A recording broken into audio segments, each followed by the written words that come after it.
Dahil sa hirap ng buhay, ito ang nagtulak kay Police Cadet Matilde M. Deliguero na nagmula sa bayan ng Anda, Bohol. Siya ang kasalukuyang 2nd Battalion Finance Officer ng Cadet Corps ng PNPA at magtatapos bilang top 4 ng PNPA sinaglawing class of 2025 bago pa man pumasok sa akademya. Siya ay nakapagtapos na ng Bachelor of Science in Criminology sa University of Cebu Main Campus. Yan kung siya'y tawagin ng kanyang pamilya at mga malalapit na kaibigan, isang palayaw na nagmula pa sa kanyang kabataan na siyang patuloy na ginagamit ng mga malalapit sa kanya hanggang sa ngayon. Delige naman kung tawagin siya ng kanyang mga kasamahan o kapwa kadete sa loob ng Cadet Corps, isang pangalan na nagsasalamin bilang isang disiplinado, kanyang pagkakakilanlan at samahan na kanyang nabuo sa loob ng akademya. Ipinanganak man sa bayan ng Anda, ngunit mas ginugol niya ang malaking bahagi ng kanyang buhay sa lungsod ng Cebu, kung saan dito niya ipinagpatuloy ang kanyang pag-aaral. Mula noong grade 4 pa lamang si Police Cadet Deliguero, iniwan niya na ang kanyang mga magulang upang magsimula ng bagong buhay sa Cebu kasama ang kanyang mga kapatid. Dala-dala ang kanyang pangarap. Ang hakbang na ito ay isa sa pinakamahirap na desisyon na kanyang ginawa, ngunit alam niya na ito ay kailangan upang makamit niya ang pangarap sa buhay. Sa murang edad, natutunan na ni Police Cadet Deliguero kung paano harapin ang buhay ng may tapang, maging self-reliant at magsikap upang mapagtagumpayan ang mga hirap at hamon ng buhay. Ang kanyang pamilya, ang kanyang naging pundasyon sa lahat ng kanyang ginagawa.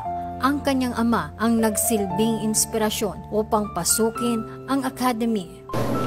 Lagi ko na po maririnig yung PNPA mula po sa mga po. Kaya po nung mag-high school ako, parang naging motivation ko na ang pagiging isang pulis ko. Kaya nung nag-college ako, nag-take po ako ng criminology. At nung nag-criminology po ako, parang nag-leap po sa akin yung sa puso ko na maging isang PNPA cadet po. At nang makapasok sa akademya, dito palalong nahubog ang kanyang kakayahan at determinasyon.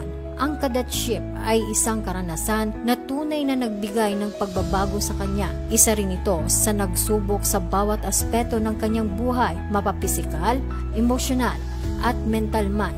Nagtiis sa matinding pagsasanay, kunting tulog, mga sandaling nagkaroon ng pagdududa sa sarili at pangungulila sa kanyang pamilya. Ngunit sa kabila ng mga pagsubok na kanyang kinaharap, nanatili siyang matatag at nakatuon sa kanyang pangarap. Ang akademya ay hindi lamang isang institusyon, kundi isang lugar kung saan hinuhubog ang mga pangarap at kinabukasan ng isang kadete. Sa mga kabataan na gusto maging kadete, unang-una is gusto kong sabihin sa inyo na hindi magiging madali ang pagtahak sa cadetship program.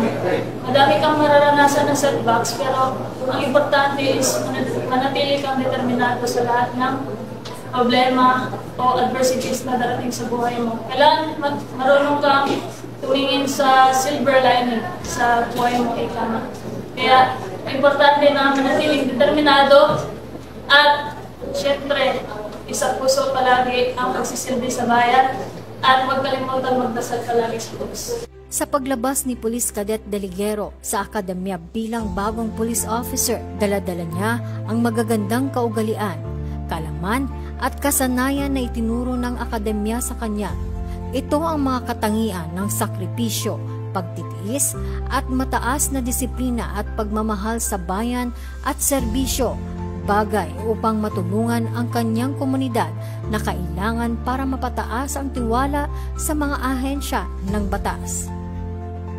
Masayang babalik si Police Cadet Deliguero sa kanyang pamilya, hindi lamang bilang isang ganap na pulis, kundi bilang simbolo ng pag-asa at paglilingkod.